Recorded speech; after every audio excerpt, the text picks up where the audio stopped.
We are tracking some developing news out of the U.S. President Donald Trump is reportedly preparing to withdraw American troops from Syria. This is what he tweeted earlier. "We have defeated ISIS in Syria. My only reason for being there during the Trump presidency." So really, I suppose, saying mission accomplished there in Syria. This is a dramatic reversal, though, from previous policy. We've got CBC's Lindsay Duncombe tracking this story live from Washington. What else do you know about what's happening, Lindsay?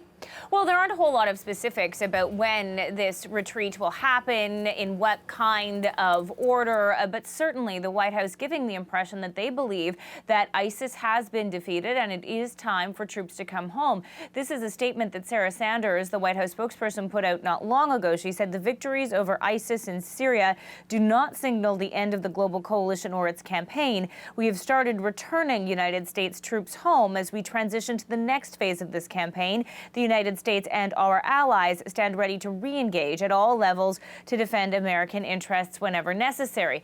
Getting out of Syria is something that Donald Trump has long wanted to do. It's something that he campaigned on, and now, today, it appears as though it's something the White House is willing to start to do. However, this is a reversal from what military and diplomatic officials in the United States were talking about even just yesterday, when a State Department official said that the problem with ISIS has not been solved, that they've made gains, but ISIS still is a problem in the region. So a lot of people in the region, as well as lawmakers here in the United States, are trying to grapple with why the president might have decided to reverse course from what the Pentagon had planned to do and what diplomats were saying was the right thing to do.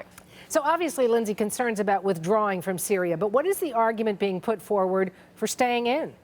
Well, the argument is coming from other Republicans, Trump allies, who believe that this would be a huge risk to the United States. One of the people who is raising those concerns is Senator Lindsey Graham, a Trump pal who is speaking out on this and other foreign policy issues. He tweeted, "Withdrawal of this small American force in Syria would be a huge Obama-like mistake. With all due respect, ISIS is not defeated in Syria, and after just returning from visiting there, certainly not in Afghanistan." And the reason for this is the fear that leaving ISIS in the region where the United States troops are would allow those remaining forces to really gain ground and mount an insurgency. Those were also concerns that were echoed by another Republican senator, Marco Rubio. Here's what he had to say.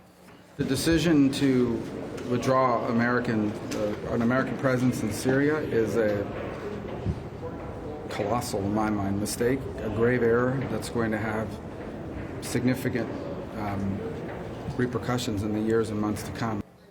And one of the repercussions that lawmakers are worried about is the relationship with the Kurds, the forces that are in Syria right now, about 2,000 of them working with the Kurds in that fight against ISIS. The worry is that those Kurds could be in danger from Turkey without the support of the United States. And then there's also the big picture here, because if the U.S. backs out, who's in control of Syria? It is Iran and Russia, working with the Bashar al-Assad regime. So that is not a dynamic that lends itself to American power in the region. And we heard from these Republican lawmakers that there really is a concern that this move of taking out those key troops, even though we're just talking about a couple thousand of them, really could diminish American influence, not just in the Middle East, but also send a signal to the rest of the world.